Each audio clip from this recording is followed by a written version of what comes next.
जय जय जय जय जय। इससे पहले क्लास में आपको हम महाराष्ट्र पढ़ा दिए थे।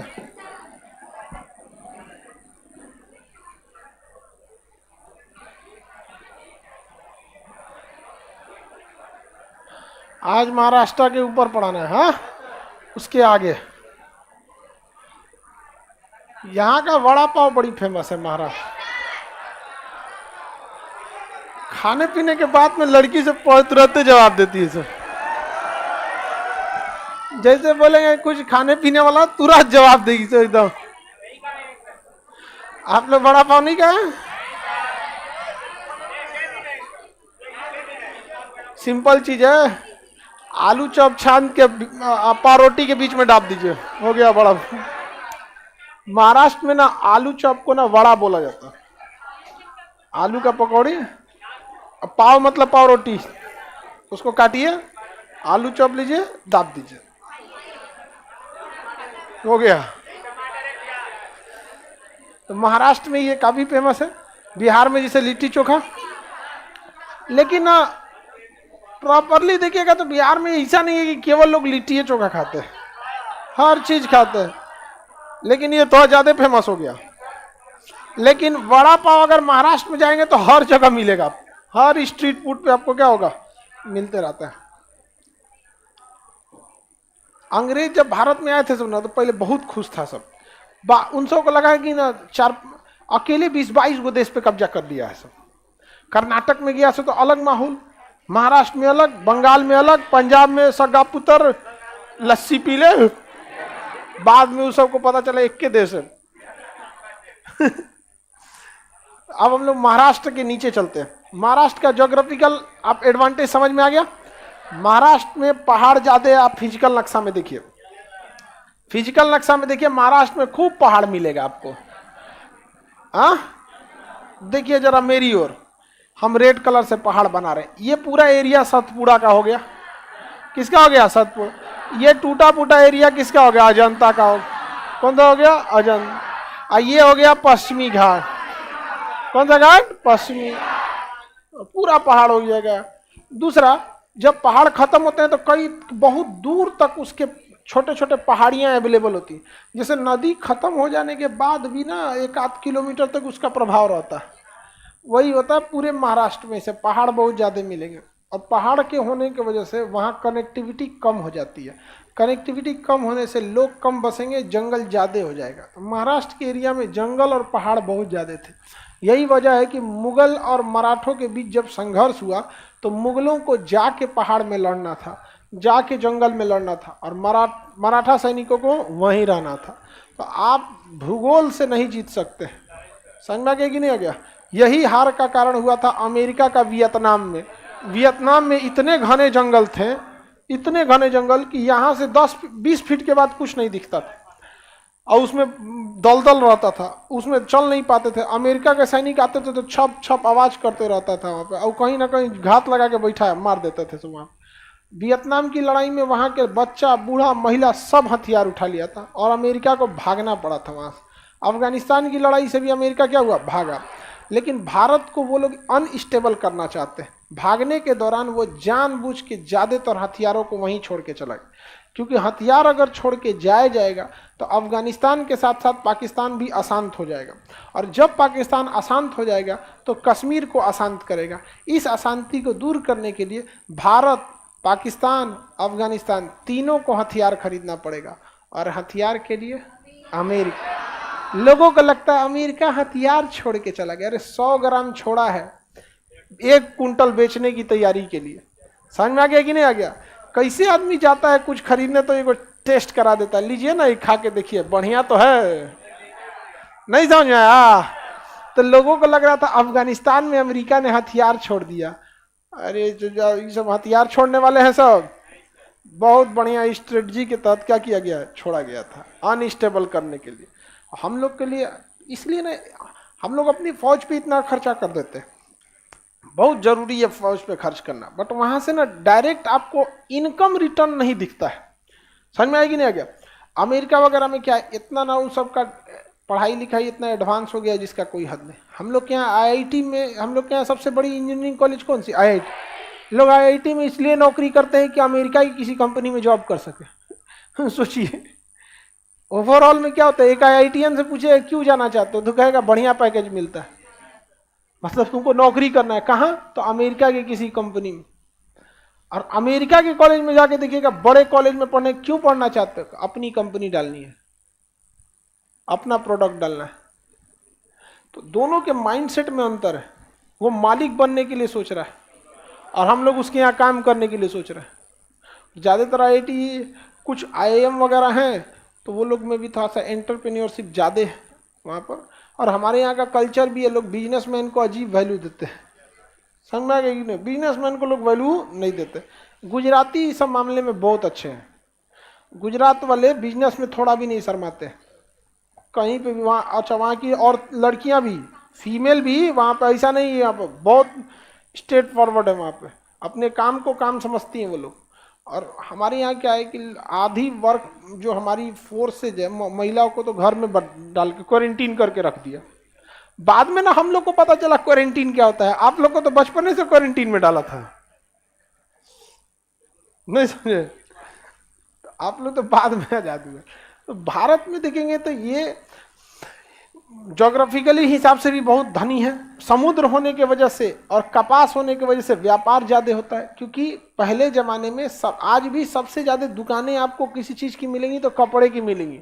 आज भी आपके गांव में या आपके छोटे से कस्बे में अगर मान के चलिए 100 दुकानें हैं तो आप समझिए उसमें 40 दुकान तो कपड़े की होगी, बाकी 60 दुकान में मेडिकल स्टोर, गैस का दुकान, साइकिल, गाड़ी, मोटरसाइकिल, फिर उसके बाद खाना पीना, स्ट्रीट फूड जाएगा। 40% दुकान आज भी आपके यहाँ पे किसकी रहेगी? कपड़े की रहेगी। समझ में आ गया? इन कपड़े की दुकान को चलने के लिए सबसे ज्यादा योगदान महिलाओं का है। हाँ, आप ही लोग से कपड़ा, आदमी के भरोसे कपड़ा का दुकान चल रहा है यहाँ पे। कोई याद नहीं रहता है कब खरीदना है कब नहीं। यहाँ पे उसको इतना ध्यान थोड़े रहता है। यहाँ पे वो कपड़ा पहनने के 5 मिनट पहले सोचता है जा प्रेस ना था। महिला को ना एक हफ्ता आगे का मार्जिन लेके चलती है। ओहो, इस फ्राइडे को ये हो जाएगा, अगले मंडे को ये हो जाएगा। तो सोचिए इसमें आप लोग को तो ये बात कहना चाहिए कि नहीं कि भारत का सबसे बड़ा उद्योग कपड़ा उद्योग हम लोग के भरोसे चल रहा है, आप लोग के भरोसे। और वो जो छोटका लइकवा रहता है सबको, वो सब झुंझुना सब में वहां पे हर 2 साल पे उसका कपड़ा बदल जाता है। नहीं, हर 6 महीना बड़ी तेजी से बढ़ता है वो। तो कपड़ा उद्योग के लिए भी महाराष्ट्र और गुजरात बहुत प्रसिद्ध है। कपास के लिए, पर्यटन के लिए भी अंग्रेज भी आए, समुद्र के लिए भी था। समुद्र से केवल व्यापार ही नहीं होता है बल्कि समुद्र से मछली वगैरह भी बहुत ज्यादा मात्रा में आ जाती है, जिससे कि क्या है ना कि एक अलग टाइप का मार्केट ही उत्पन्न हो जाता है, सी फूड मार्केट। जहां से कोरोना निकला था चाइना के वुहान के सी फूड मार्केट से, महाराष्ट्र में भी सी फूड मार्केट है। वहाँ पे एक अलग सा पूरा बाजारे लगता है वहाँ पे। अब महाराष्ट्र के नीचे, अब आगे महाराष्ट्र के नीचे बढ़ते हैं। समुद्र का होना विकास में बहुत बड़ी हेल्प कर देता है, ये तो समझते ही। एक एक्स्ट्रा एडवांटेज दे देता है आपको समुद्र। पर्यटन के क्षेत्र में भी बहुत ज़्यादा हेल्प कर देता है। और जिन राज्यों के पास समुद्र नहीं है उनके लिए थोड़ा सा दिक्कत होता है। महाराष्ट्र के आगे समुद्र में एक जगह है जिसका नाम है बॉम्बे हाई। समुद्र में नहीं दिखेगा आपको, नहीं दिखेगा आपको। बॉम्बे हाई वो अरब सागर में एक ऐसा जगह है जहाँ से समुद्र के नीचे पेट्रोलियम है, वही पेट्रोलियम निकाला जाता है। भारत के जो सबसे ज्यादा पेट्रोलियम निकाला जाता है वो अरब सागर में स्थित बॉम्बे हाई नामक जगह से निकाला जाता है। कहाँ से निकाला जाता है? बॉम्बे हाई से निकाला जाता है। बॉम्बे हाई कहाँ पे है? बॉम्बे हाई अरब सागर में स्थित है। वो किस लिए प्रसिद्ध है? पेट्रोलियम के लिए प्रसिद्ध है। अब महाराष्ट्र के नीचे आ जाते हैं गोवा। महाराष्ट्र के नीचे गोवा। 1961 में पुर्तगालियों से गोवा को क्या किया गया? आजाद किया गया। सचुरा पुर्तगाली आए थे सब 1498 में सबसे पहले, और गए सब 1961 में सबसे लास्ट में। सबसे पहले आया सब और सबसे बाद में गया सब पुर्तगाल वाले सब। गोवा में, कहाँ पे? गोवा मिला, छोटा सा जगह गोवा। अब इतना ना छोटा है गोवा की, उसमें नक्शा की कोई जरूरत नहीं है। यहाँ पे नहीं जाओ, नॉर्थ गोवा और साउथ गोवा, नॉर्थ गोवा और साउथ, मतलब एक गोवा छोटा सा तो एरिया ही है गोवा वहाँ पे। अब गोवा में पुर्तगाली थे सब, और आज़ादी के बाद तक पुर्तगाली थे, तो वहाँ भारत का झंडा नहीं लहराया जाता, पुर्तगाली का। पुर्तगाली में ज़्यादातर क्रिश्चियन थे, तो आज भी गोवा में क्रिश्चियन कल्चर ज़्यादा मिलेगा, और अंग्रेज़ों का कल्चर वहाँ पे आपको बहुत ज़्यादा मिलेगा गोवा में। वहाँ पे चर्च वगैरह भी बहुत ज़्यादा है, शराब वगैरह वहाँ पे तो कॉमन चीज़ है। समझ में आ गया कि नहीं? नहीं, ठंडी ठंडी बियर पियेंगे गोवा वाले भी, बताओ। शराब पीने को गाना में उसको बना दिया है। आप आओ तो नहीं बिहार में पियो, समझ में कि नहीं? हाँ, तो जैसे बिहार में पियेंगे ना तो बिहार पुलिस उधर से लाएगी, सुबह सुबह पीट के आएंगे नहीं समझ, बिहार पुलिस आएगी, अल्लाह अल्लाह, आबकारी विभाग पकड़ गया। भले बिहार में आपको चोरी छुपे पी सकते हैं, ठीक है। मीडिया में देखिएगा तो कई आदमी आके कहते हैं बिहार में शराब मिल रहा है, जो पी रहा है तो नहीं बताओ उसको। हाँ, बहुत बड़का कहते हो कि हम वीर कुंवर सिंह की भूमि से हैं, आपका पड़ोसी पी रहा है, हिम्मत नहीं है आपको कि समाज में जाके सरकार को कंप्लेन कर सके पुलिस में कि मेरा पड़ोसी पीता है और बवाल करता है, नहीं। लेकिन जब नसीहत देने के लिए आएगा ना, भाषणबाजी, मिल तो रहा है, होम डिलीवरी है, जान रहा है तो पकड़वाओ। समाज को साफ करने की जिम्मेदारी केवल पुलिस वाले उठाएंगे, भाषणबाजी करेगा लोग यहाँ पे, काहे तो गुस्सिया जाएगा, गुस्सिया जाएगा। तोरा इतना चिंता है, तुम्हें जब अपना मोहल्ला पड़ोस नहीं सुधार पा रहे हो तो पुलिस वाला का कौन जिला कहाँ भेजते रहता है कोई पता ही नहीं। भागलपुर का पुलिस वाला गोपालगंज ड्यूटी है, अच्छी बात है शराब बंद देता, शराब कोई अच्छी चीज थोड़ी है। भारत में लोग ओवरडोज पी जाते हैं और अमेरिका वगैरह में शराब इसलिए पीते हैं लोग कि अपने शरीर को गर्म रख सके, उससे लिए भारत में हल्दी दूध पियो ना, नहीं समझ आया, केसर वाला पियो, अंडा खा लो, नहीं समझ में आया। अब उसमें आ जाएगा सब वेज और नॉन वेज वाला। अच्छा, वेज वाला ऐसा बोलता है तो जैसे लगेगा उसको कोई बीमारी नहीं होगा, समझ में आ गया कि नहीं गया? देखिए, नॉन वेज वेज साइंटिफिक ढंग से ठीक है, धार्मिक दृष्टि से अगर देखिएगा ना तो नॉनवेज को वरीयता नहीं दी गई है, धार्मिक दृष्टि से वेज को ही प्रिफर किया गया, धार्मिक दृष्टि से। समझ में आ रहा है कि नहीं? साइंटिफिक दृष्टि तो साइंस उसको ये सब कोई मतलब नहीं रहता, वो तो साइंस तो खोजता है कि ये सब कौन है जो ये सब चीज को ले आ रहा है यहाँ पे। तो गोवा जो है वो क्रिश्चियन कल्चर वहाँ ज्यादा मिलेगा। 1961 में गोवा आजादे नहीं हो रहा था, जवाहरलाल नेहरू थे, कहीं गिरे चोटा कहीं का, तुम कौन सी नौटंकी बतिया रहा है, तो एकदम इलायची दाना बराबर है, कह रहा है कि हम होंगे। जवाहरलाल नेहरू ने नेवी को कहा कि एक काम करो, घेर लो चारों ओर से, नेवी ने चारों ओर से घेर लिया। थल सेना को कहा कि तू पीछे से घेर लो, थल सेना पीछे से घेर लिया, और ऊपर से एयरफोर्स घेर ली। तो पुर्तगाल वाला कहा कि भागेंगे कहाँ हम, अरे भाई भागने का तो मौका दो। नेहरू की सबसे समझदारी यही थी, क्योंकि पुर्तगाल इंटेलिजेंस मिला था कि पुर्तगाली जब गोवा से जाएंगे तो हर चीज तहस नहस करके जाएंगे, पुरानी बिल्डिंगें, पुरानी पुल, बिजली वगैरह की सप्लाई, जितनी चीजें, जैसे आप सपोज कीजिए आप कहेंगे क्या चीज खराब कर सकता है।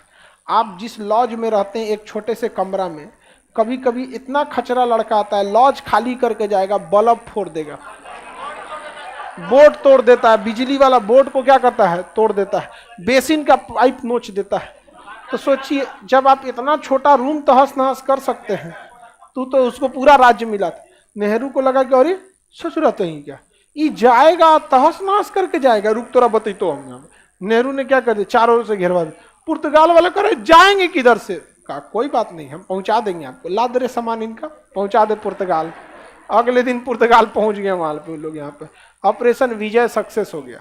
क्या हो गया, ऑपरेशन विजय सक्सेस। कोई गोली उली नहीं चलाना पड़ा था, कोई गोली उली नहीं तो तैयार हो गया था। चार्ली, विलियम, डेविड, डेविड यहाँ पे जाट रेजिमेंट वाला मुंह छांट के खड़ा है, यहाँ तो डेविड विड निकालते हैं यहाँ पे, आओ, नहीं समझ में आया, दो दिया वहां पे। अब पंजाब रेजिमेंट वाले, जाट रेजिमेंट वाले, ये लोग जानते हैं, नागा रेजिमेंट वाले तो कच्चे चबा जाए सब। बिहार रेजिमेंट वाला, बिहार रेजिमेंट वाला, ए शुक्ला जी मारा पहले, जल्दी लिट्टी भूजल जा मारा, जल्दी मारा, 2 घंटा पहले ही लड़ाई खत्म करा, लिट्टी से कर जाए। नहीं समझ में आ गया, लकड़ी उकड़ी ना मिले चीते पे सेक दो। तो गोवा हम लोग के क्या आ गया, कब्जा में आ गया। किस ऑपरेशन के तहत, विजय ऑपरेशन। गोवा में आज भी वेस्टर्न कल्चर आपको ज्यादा देखने को मिला। अब गोवा में एक अलग वो चीजें हैं वहां पे, वहां के लोग जो है ना बड़ी मतलब बाहर से अगर जाके आप सोचिएगा बड़ी बड़ी बिल्डिंग खड़ा कर दे बीच के किनारे, तो वहां के लोग इसका बहुत ज्यादा विरोध करते हैं। इसलिए आप देखिएगा बड़ी बड़ी बिल्डिंगें वहां नहीं जा पाई, ओला उबर नहीं जा पाया वहां से। वहां के लोगों का कहना है कि अगर बाहर के लोगों को पूरी तरह से छूट दे देंगे तो ये बाहर के लोग आएंगे। गोवा किस लिए प्रसिद्ध है? अपने नेचुरलिटी के लिए, बीच के लिए। बाहर का लोग आएगा यहाँ बीच पे किनारे 5 तल्ला बिल्डिंग बना देगा। अब बनाते बनाते अगवा वाला इतना ना बना देगा, पीछे वाला पूरा ढाप देगा, समुंदर नहीं दिखेगा उसको। तो वो पर्यटन के लिए प्रसिद्ध जगह। काजू वहाँ बड़ी सस्ता मिलता है। जो समुद्र का एरिया होता है, जो जहाँ पर लेटराइट मिट्टी होती है, वो काजू के लिए प्रसिद्ध है। गोवा समझ में आ गया कि नहीं आ गया? बाकी गोवा में मुरमुगांव वो है बंदरगाह है। मुरमुगांव क्या है? बंदरगाह। गोवा में पहली बार प्रिंटिंग प्रेस खोला गया था। बाकी गोवा आपको नारियल वगैरह चीज का उत्पादन होता है। मेनली भारत का यह एक ऐसा राज्य है जो कम्प्लीटली किस पे ज्यादा है? पर्यटन पर। किस पर है? पर्यटन। कोरोना से पहले यहाँ के लोगों को ऐसा लगता था कि विदेशी पर्यटकों को ही ज्यादा तरजीह देनी चाहिए। कोरोना में सारा विदेशी पर्यटक साइड हो गया, बाद में आए इंडियन पर्यटक, देसी वाला पर्यटक। तो वो लोग अब देसी पर्यटकों को भी क्या करते हैं? वैल्यू देते हैं। यहाँ पर पर्यटन के लिए वो जगह भी काफी मतलब वो सुटेबल है, उसी हिसाब से उसको माहौल को बनाया गया है। बिहार में पर्यटन की बात कीजिए, यहाँ पर अगर कोई अंग्रेज गांव में चल गया तो पूरा गांव पीछे आएगा, ये कौन सी आ गई रे यार। अरे उसका पहचान कर देगा सब पूरा के। अरे पूरा एकदम फिरंगी है रे। आगे समझते। गोवा समझ में आ गया कि नहीं आ गया? गोवा में भी समुद्र है और पहाड़ है। कौन सा पहाड़ होगा? पश्चिमी घाट। समुद्र और पहाड़ है, कौन सा पहाड़ है? पश्चिमी घाट। कितने लोग बता सकते हैं गोवा किस नदी के किनारे? कौन सी नदी? मांडवी। और मुंबई किस नदी किनारे?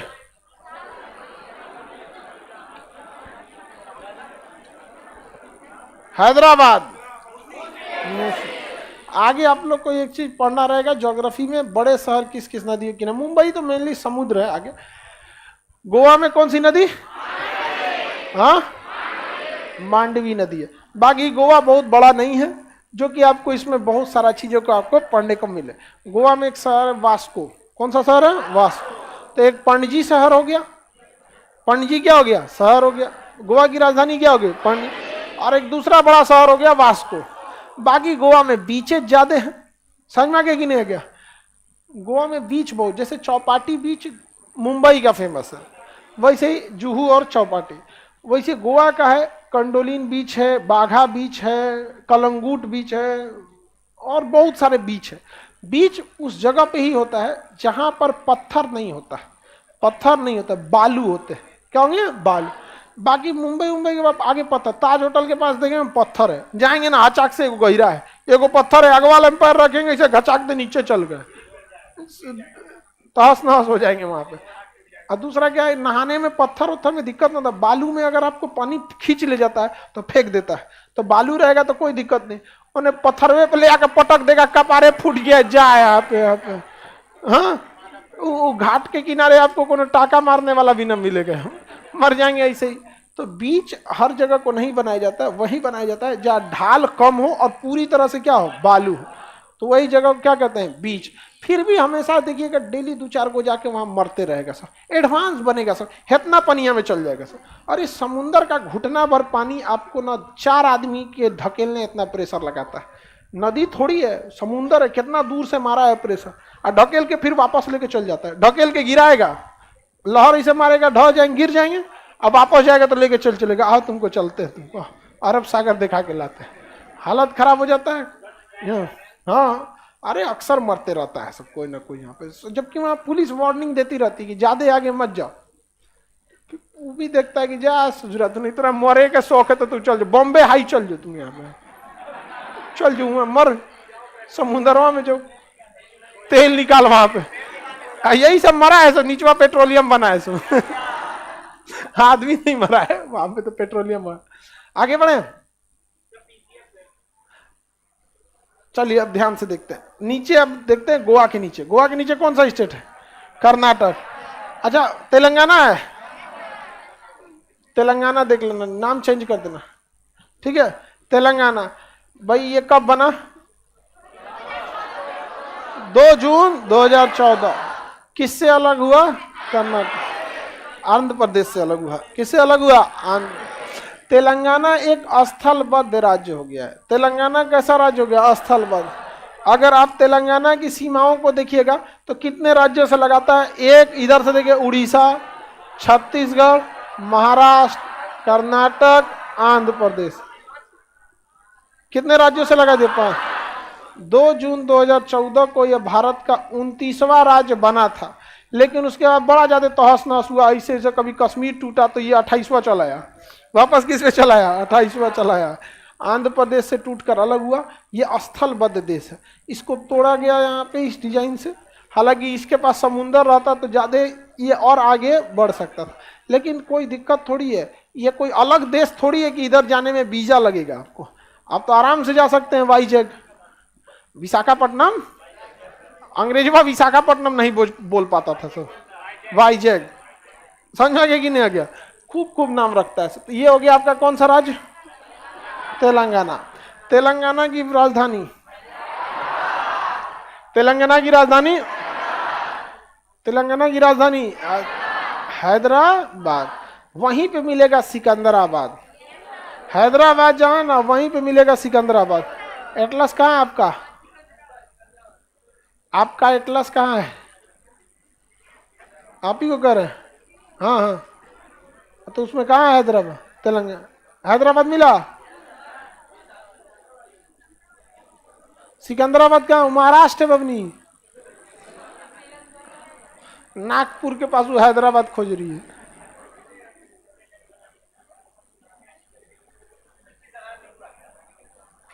अपना अपना रीजनल मांग होता है। अब जैसे बिहार में, अब बिहार के हैं कि मध्य प्रदेश के? अब तो बिहार वाला ही मध्य प्रदेश वाला है।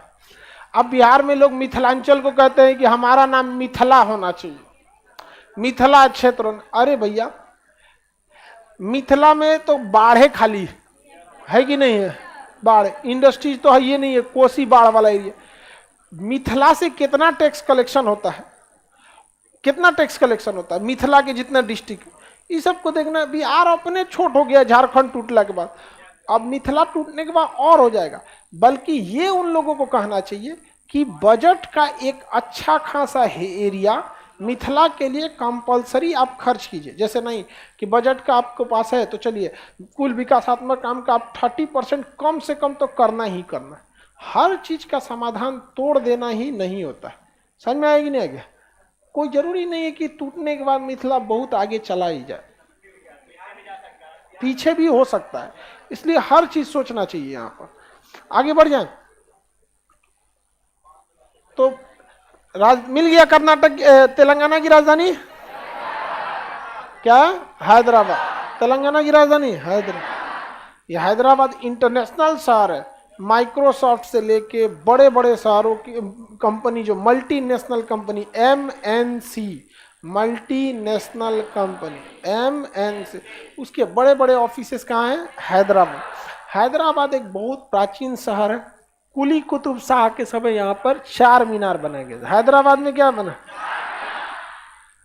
कुतुब शाही वंश वगैरह के क्षेत्र में था प्राचीन काल में। देखेंगे हैदराबाद का सबसे प्रसिद्ध जो मतलब मोन्यूमेंट दिखाया जाता है, क्या दिखाया? 4, हैदराबाद का 4 मीनार दिखाया जाता है। हैदराबाद, अभी जो तेलंगाना देख रहे हैं ना, पहले ये यही हैदराबाद था। इतना बड़ा था हैदराबाद।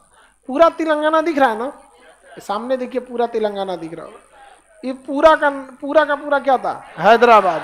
और यहाँ के निजाम जो थे ना, हैदराबाद के निजाम, ये जिन्ना को लेटर लिखे कि हम पाकिस्तान में मिलना चाहते हैं। अरे यार, कौन भूगोल पढ़ रहा है यार? ये आप बताइए, नहीं कौन सा भूगोल पढ़ रहा है?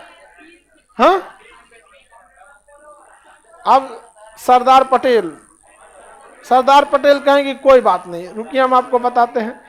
ऑपरेशन पोलो के तहत सेना भेजें और हैदराबाद के निजाम को अपदस्थ कर दिया गया, खत्म कहानी। वहीं राजस्थान के राजा ने सहजता से स्वीकार कर लिया, लेकिन शर्त रखा। देखिए, किसी के पास वैसा ही शर्त रखी कि मान जाए देश उस समय आजाद हो रहा था, हम लोग कम से कम टेंशन लेना चाहते थे। मध्य प्रदेश के राजा सिंधिया, उन्होंने कहा कि हम स्वीकार कर लेंगे, लेकिन हमारा साम्राज्य भले देश का हो जाए, लेकिन जो हमारा पर्सनल महल है, ये किला है, ये हमारा रहने दीजिएगा। कहा कोई बात नहीं। सरदार पटेल ने कहा कि इतना बड़का भारत में वो किला ले लेगा तो क्या, क्योंकि उस समय हम लोग को बहुत झमेला था, पाकिस्तान से मार होने वाला था। अब अंग्रेज सब अंधेरी गली के मुहाने पे छोड़ के चल गए थे, तो पता ही नहीं चलता था क्या हो गया यहाँ पे। इसलिए जल्दी जल्दी भैया मिलाओ मिलाओ, देश को बनाओ आगे। समझ में आएगी नहीं गया? अभी के समय अगर कहते लोग कि हमारा किला चाहिए, तो भारत सरकार कहती है कि यहाँ 1 कट्ठा खेत ना दे तो हम किला देंगे। लेकिन उस समय की स्थिति बहुत उटपटांग थी, हम लोग एकदम कमजोर पड़ चुके थे। तो कहा गया ठीक है ले लीजिए। राजस्थान में कहा गया कि हाँ ठीक है आप रखिए वहां पे किला वगैरह, तो ठीक है। हैदराबाद का निजाम भी कह देता कि भैया हम भी यहाँ आराम से मिल जाएंगे, हमारा भी किला रहने दो, उसका भी रहने दे देता आदमी। ना, पाकिस्तान चाहिए, जाओ। जिन्ना को समझ में जिन्ना आएगा। बाद में इसका नाम चेंज कर दिया गया, आंध्र प्रदेश रख दिया गया। समझ में आ गया कि नहीं आ गया? अब यूएनओ में जाके कह रहा है कि हमारा हैदराबाद छीन लिया गया, तो भारत सरकार कह रही है कि नहीं आंध्र प्रदेश तो हमारा है।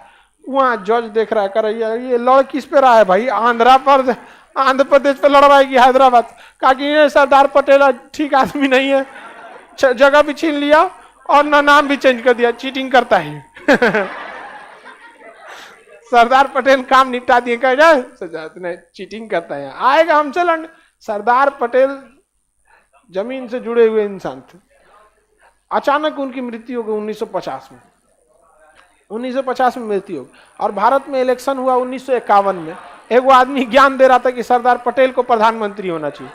देखिए, सरदार पटेल के प्रधानमंत्री बनने के लिए उनकी योग्यता में किसी को शक नहीं है, लेकिन जिंदा तो रहना चाहिए। अभी बोले कोई अटल बिहारी वाजपेयी को प्रधानमंत्री बना, भैया अटल बिहारी वाजपेयी बहुत अच्छे इंसान थे, रहे तब तो। कोई कह राष्ट्रपति एपीजे अब्दुल कलाम को बनाना चाहिए, कहाँ है भैया? हाँ, तो सरदार पटेल 1950 में ही उनकी मृत्यु हो गई, और पहला इलेक्शन हुआ दिसंबर 1951। अब 52 में रिजल्ट आ रहा है, पहली सरकार बन रही है 52 में, और उनकी मृत्यु हो चुकी है। ये कोई बिना मतलब का ही तो हो गया, मतलब ये लॉजिक ही। सरदार पटेल नो डाउट बहुत बेहतरीन थे, रहेंगे तब तो आगे बढ़ जाए।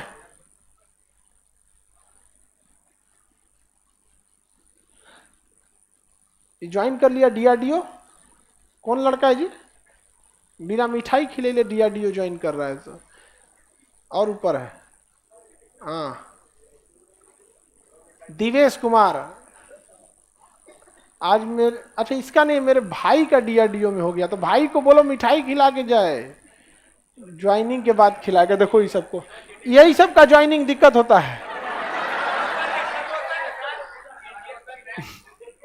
बताओ, मिठाई खिला के जाना, कोई बात नहीं, ज्वाइनिंग करो, बढ़िया सैलरी मिले तो ले आओ मिठाई उठाई। यहाँ पे डीआरडीओ बढ़िया जॉब है। अब अपने यहाँ का विद्यार्थी हर जगह चला गया है, डीआरडीओ, इसरो है, कहीं पे हर जगह आप जा चुका है। धीरे धीरे अब धीरे धीरे आप ही लोग कब्जा कर लीजिएगा। लो, कब्जा इन द सेंस है कि शिक्षा के क्षेत्र से आगे बढ़े। चलिए, हैदराबाद तो प्राचीन शहर हो गया, उसके बाद जगह क्या है? सिकंदराबाद। दोनों एक दूसरे का जुड़वा शहर, हैदराबाद और सिकंदराबाद जुड़वा शहर। जब दो शहरों के बीच में एक छोटी सी गैप हो 10-15 किलोमीटर का, तो उसे क्या कहते हैं? जुड़वा शहर। जैसे पटना दानापुर, जुड़वा शहर, समझा नहीं है? पटना हाजीपुर, जुड़वा। हल्का गैप होता है तो उसे क्या कहते हैं? जुड़वा शहर। सिकंदराबाद दक्षिण मध्य रेलवे का हेडक्वार्टर है। कौन जगह? सिकंदराबाद।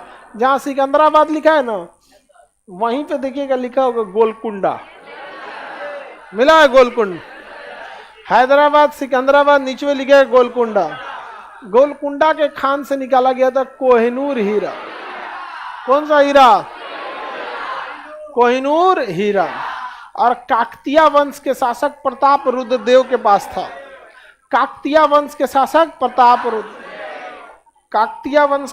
प्रताप रुद्रदेव, इससे यह हीरा ले लिया अलाउद्दीन खिलजी। खिलजी वंश के बाद चला गया यह तुगलक वंश, सैयद वंश, लोदी वंश, मुगल वंश। अब मुगल वंश को लूट के लेके चल गया नादिर शाह ईरान। नादिर शाह को हरा दिया पश्तून वालों ने, पश्तून वालों को हरा दिया सिख शासकों ने, और सिख शासकों को हरा दिया अंग्रेजों ने। सिखों को किसने हरा दिया? अंग्रेजों ने।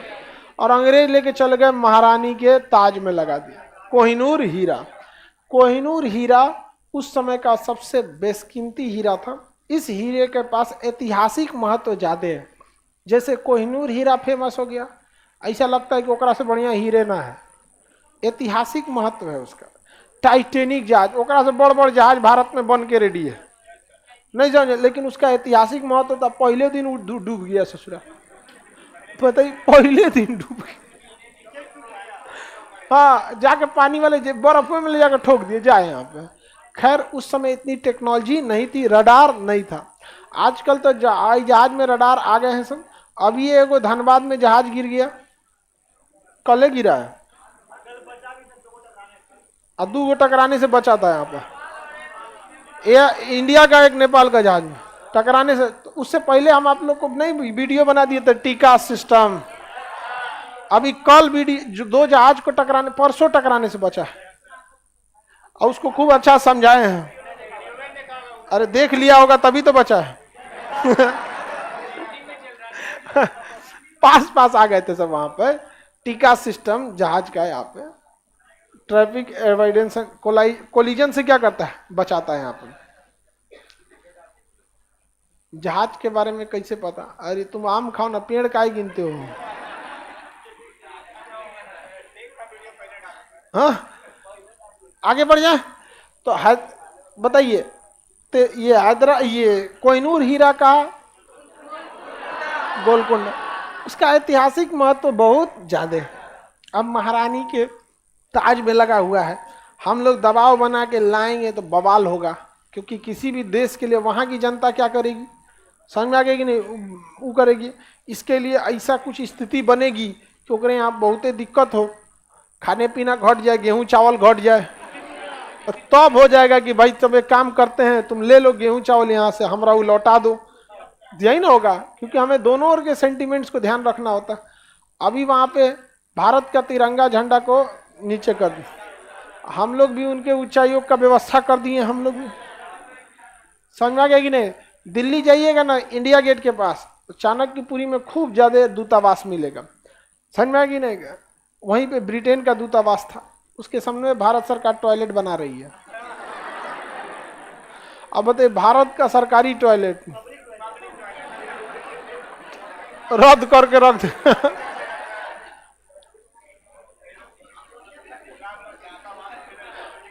चलिए देखिए ध्यान से, ये तीनों शहर एक पास मिल गए, किसी को कोई दिक्कत? अब मेरी ओर ध्यान से देखिए, हैदराबाद के ऊपर देखेंगे तो आदिलाबाद और निजामाबाद मिलेगा। हैदराबाद के ऊपर आदिलाबाद और निजामाबाद, आदिलाबाद और निजामाबाद। ये तेलंगाना के 2 बड़े शहर हैं, इससे कोई खास आगे नहीं है, आदिलाबाद और निजामाबाद। अब मेरी ओर देखिए, ये जगह कौन सा हो गया? हैदराबाद सिकंदराबाद। इधर देखो बाबू, इधर सब लोग, इसके इस साइड में देखेंगे वारंगल, मिल गया वारंगल। हैदराबाद के इस साइड में वारंगल मिला? नहीं मिला। हैदराबाद तेलंगाना के ऊपर क्या लगा है? वारंगल। कौन जगह है? वारंगल। नहीं मिला? वारंगल मिला कि नहीं मिला? एक तो वारंगल का इंजीनियरिंग कॉलेज बड़ा फेमस है। अब जो लोग इंजीनियरिंग की तैयारी करके लात खा के आए होंगे उनको आइडिया होगा, बाकी जो इंजीनियरिंग की कभी तैयारी नहीं किया उसको इस सबसे कोई मतलब नहीं। वारंगल जो है, यहीं के राजा थे प्रताप रुद्रदेव, जिनके पास था कोहिनूर हीरा। ले लिया अलाउद्दीन खिलजी, खिलजी के बाद गया तुगलक, तुगलक वंश के बाद सैयद, सैयद के बाद लोधी, लोधी के बाद मुगल, मुगल में बाबर, हुमायूं, अकबर, जहांगीर, शाहजहां, औरंगजेब, औरंगजेब के बाद बहादुर शाह, जहांदार शाह, फारूक सिया, मोहम्मद शाह। मोहम्मद शाह पे हमला कर दिया नादिर, हीरा ले गया ईरान और हार गया पश्तून दुरानी से, पश्तूनों से हार गया। और उनको हरा दिया सिक्कों को हरा दिया अंग्रेज। अभी हीरा, हाँ, ब्रिटेन की महारानी के पास ताज में लगा दिया गया। आगे बढ़े तो ये जगह कौन सा हो गया? वारंगल। बाकी अब कर्नाटक नीचे उतरते हैं आंध्र प्रदेश में। कहाँ उतरते हैं? आंध्र। तेलंगाना में तो कुछ खास नहीं है। ये जगह कौन सा हो गया? आंध्र प्रदेश। देखिए मिल गया आंध्र प्रदेश। भाषाई आधार पर बनने वाला पहला राज्य कौन था? आंध्र। मद्रास से तोड़ दिया गया था इसे। किस आधार पर? ये पहले पूरा एरिया था मद्रास। क्या नाम था? तो मद्रास के बीच से तोड़ के एक अलग राज्य बना दिया गया तेलुगु भाषाई के लिए आंध्र प्रदेश। तेलुगु भाषाइयों के लिए आंध्र प्रदेश। तो भाषाई आधार पर गठित होने वाला पहला राज्य, भाषाई आधार पर गठित होने वाला पहला राज्य आंध्र प्रदेश। कोई दिक्कत है किसी को? उसके बाद तो सब भाषाई आधार पर राज्य बनने लगे। सब आंध्र प्रदेश के पास समुद्र है कि नहीं है? हाँ, देखिए ध्यान से मेरी ओर। बहुत बड़ा एरिया है। सबसे बड़ी समुद्री सीमा किस राज्य की है? गुजरात।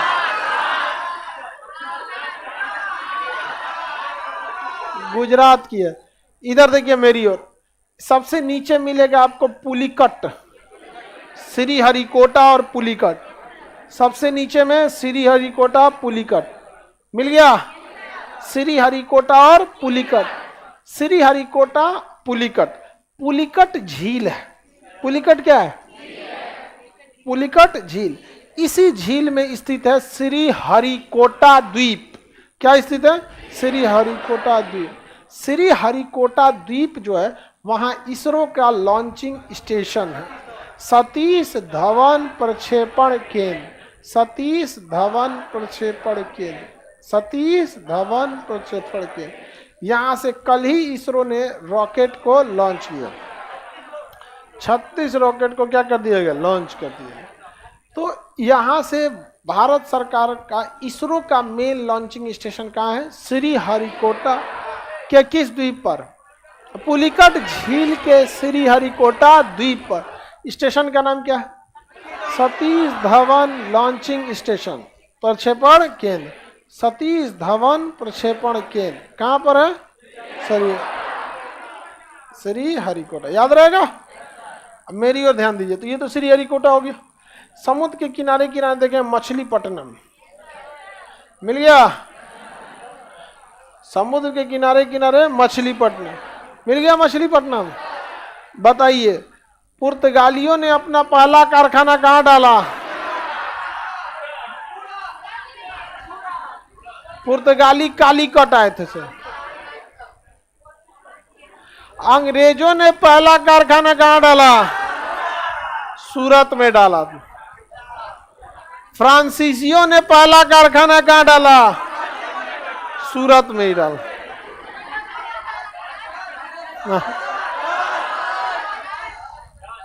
डेनमार्क वालों ने पहला कारखाना कहां डाला? त्रावणकोर में डाला। डचों ने पहला कारखाना डाला। चलिएगा बबनी। डचों ने पहला कारखाना मछली। डचों का पहला कारखाना मछलीपट्टनम। कहां पे डाले थे? मछलीपट्टनम। बंदरगाह बहुत बड़ा है मछलीपट्टनम। आंध्र प्रदेश का दूसरा सबसे प्रसिद्ध बंदरगाह है मछलीपट्टनम। अब इसी के नीचे किनारे किनारे ऊपर देखेंगे विशाखापट्टनम मिल गया। ऊपर वाइजेग या विशाखापट्टनम मिल गया। वाइजेग या विशाखापट्टनम मिला। विशाखापट्टनम मिल गया। विशाखापट्टनम भारत का सबसे कम गहरा बंदरगाह तूतीकोरिन बंदरगाह है। सबसे कम गहरा, सबसे गहरा विशाखापट्टनम। सबसे गहरा बंदरगाह विशाखापट्टनम। सबसे कम गहरा है तूतीकोरिन तमिलनाडु में। सबसे गहरा विशाखापट्टनम। बंदरगाह जितना गहरा रहता है उतना अच्छा माना जाता है, ताकि बड़ी जहाजें किनारे आ सकते हैं। उथला बंदरगाह अच्छा नहीं होता। गंगा नदी की समस्या क्या है, बाढ़ के समय में इतना पानी आ जाएगा, अब ऐसे पानी चल जाएगा उतना दूर, पानी ये नहीं रहता। पटना में एक घाट है, बांस घाट, वहां से 1 किलोमीटर गंगा नदी अंदर घसक गई है। वहां पहले दाह संस्कार होता था, अब 1 किलोमीटर अंदर कौन ले जाएगा। गुलबी घाट में अब ज्यादा होता है। हालांकि दाह संस्कार तो किसी भी गंगा के किनारे कहीं भी हो सकता है, लेकिन एक जो बड़े पैमाने पे होता है, तो नदी, गंगा नदी भाग जाती है पीछे। अरे भैया एक जगह रहे तो बंदरगाह बना दे आदमी, अब उसके लिए गंगा नदी में बंदरगाह बनाने का मतलब 2 गो बनाना पड़ेगा, बरसात वाला इन्हें आएगो इसे रैंप बना के उन्हें घाट के अंदर ले जाना पड़ेगा कि भैया यहाँ पानी चाहिए, यहाँ नहीं समझ आया। तो गहरा बंदरगाह जितना अच्छा है उतना ही, जितना ज्यादा गहरा है उतना ही अच्छा रहता है। यूपीपीसीएस का बैच बहुत जल्दी, यूपीपीसीएस अप्रैल में, यूपीपीसीएस, और दरोगा तो अप्रैल में ही आएगा। दरोगा वाला बैच के लिए सबसे ज्यादा लड़के परेशान है। चलो ध्यान दो, सबसे गहरा बंदरगाह, सबसे गहरा ये बंदरगाह यहाँ पे, हाँ यहाँ विशाखापट्टनम मिला। इससे पहले देखिएगा राजमुंदरी, इसी का विशाखापट्टनम के पहले राजमुंदरी मिल गया। राजमुंदरी थोड़ा ऊपर है, नीचे कौन जगह है, राजमुंदरी। विशाखापट्टनम जहां लिखा है उसके नीचे क्या लिखा है, राजमुंदरी। नहीं मिला। राजमुंदरी कितने लोग बता सकते हैं। तंबाकू अनुसंधान केंद्र कहाँ है, राजमुंदरी। तंबाकू अनुसंधान केंद्र, तंबाकू में निकोटीन पाया जाता है। तंबाकू के अच्छे यूज भी है दवाइयों वगैरह के काम में। तंबाकू के लिए लोग ऐसे सिगरेट में भी धुआं उड़ा देता है सब, सिगरेट वगैरह में। तो पब्लिक पे इसमें सिगरेट मना है, समझ आ गया। सिगरेट जो पी रहा है ना उससे ज्यादा घातक होता है जो पी के छोड़ दिया है, समझ में आ गई नहीं गया। तो का फेफड़ों में से निकाल के लेके आया है, एक से एक पीते रहेगा से यहाँ पे, हाँ कैंपस में ही है। यहाँ जरते सिगरेट में मुँह के अंदर डाल देते हैं हम, यहाँ पी लेंगे। यहाँ च्युइंगम खाते हम जिनको देख लेते हैं, लड़का लड़की उनको क्लासे में सुना देते हैं। आपकी किसी को च्युइंगम खाते देखे हम खड़ा करके भी इज्जत कर देंगे। हम तो थोड़ा मर्यादा का ख्याल रखते हैं कि सामूहिक रूप से बोल देते हैं कि काहे च्युइंगम खा रहे हो या काहे च्युइंगम खा रही। नेक्स्ट ये सब नौटंकी देखेंगे ना, क्लासवा में ये गाना सुनते हैं ये सब, तो खड़ा करा देंगे, और उसके बाद भी नहीं हुआ तो यहाँ बुला लाएंगे, और यहाँ आएंगे अगले दिन तक पूरे ऑल ओवर इंडिया छा जाएंगे। इंटरनेशनल हो जाएगा यहाँ पे, चिंगम खाएंगे लोग यहाँ पे।